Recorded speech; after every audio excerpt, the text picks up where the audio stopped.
গোয়েন্দা মেহুল একটি গাঁও থেকে একটি কল পেয়েছিল।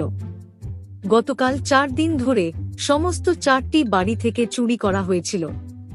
তারা ছিল স্যাম, রিয়ান, কেবিন, অলিভার।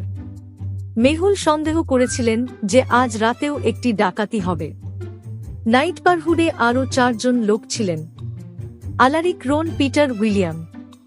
আপনি কি অনুমান করতে পারেন যে পরিবর্তে কার বাড়িতে ডাকাতি করা হবে?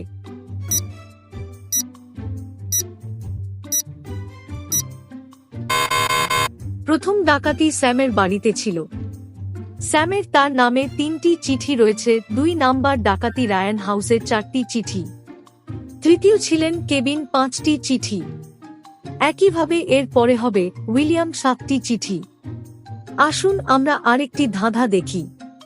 কেউ ইলিয়ার বুটিক থেকে খুব ব্যয়বহুল পশম কোট চুরি করেছে। তার বুটিকের লকটি অক্ষত ছিল, তার মানে চোরের একটি চাবি ছিল। এলিয়া সঙ্গে সঙ্গে গোয়েন্দা মেহুলকে ডেকেছিল। এলিয়া মেহুলকে অবহিত করে যে কেবল 3 জনের কিটিতে অ্যাক্সেস রয়েছে। মেহুল 3 জনকে জিজ্ঞাসাবাদ করেন। উমা বলল, আমি আমার বয়ফ্রেন্ডের সাথে ছিলাম এবং আমি নিরামিষ, আমি পশম পরি না। দাসী বলল, আমি 10 বছর ধরে এলিয়ার বুটিকটিতে কাজ করছি, আমি কখনই তার কাছ থেকে কোন কিছু চুরি করিনি। মিয়া বলল, আমি খুব কমই বুটিকের কাছে যাই, আমার পশমের প্রতি অ্যালার্জি আছে। আপনি কি চোরকে শনাক্ত করতে পারেন?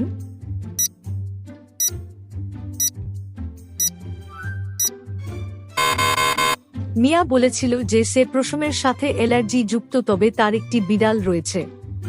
সে মিথ্যা কথা বলেছে, সে পশম কোট চুরি করেছে। আসুন আমরা আরেকটি দাতা দেখি। ওমা কাজ করার পথ দিয়ে যাচ্ছিল, তখন কেউ পিছন থেকে এসেছিল, তার পার্সটি ধরল এবং পালিয়ে গেল। এই প্রক্রিয়াতে তার চশমা মেঝেতে পড়েছিল এবং তিনি চোরের দিকে নজর রাখতে সক্ষম হয়নি। তিনি অবিলম্বে গোয়েন্দা মেহুলকে ফোন করেছিলেন এবং তিনি 3 জন সন্দেহভাজনকে ধরেন। এই সন্দেহভাজনদের দিকে একবার নজর রেখে আপনি কি অনুমান করতে পারেন যে উমার পার্স কে চুরি করেছে?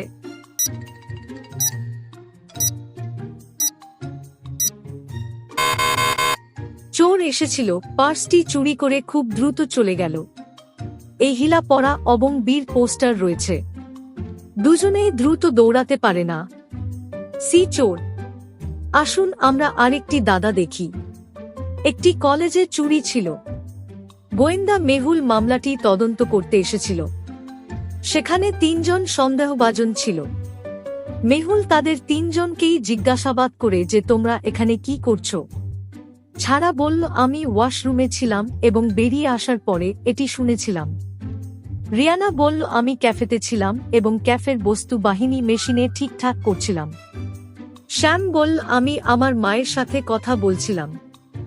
আপনি কি জানতে পারেন যে এই 3 জনের মধ্যে কে চোর?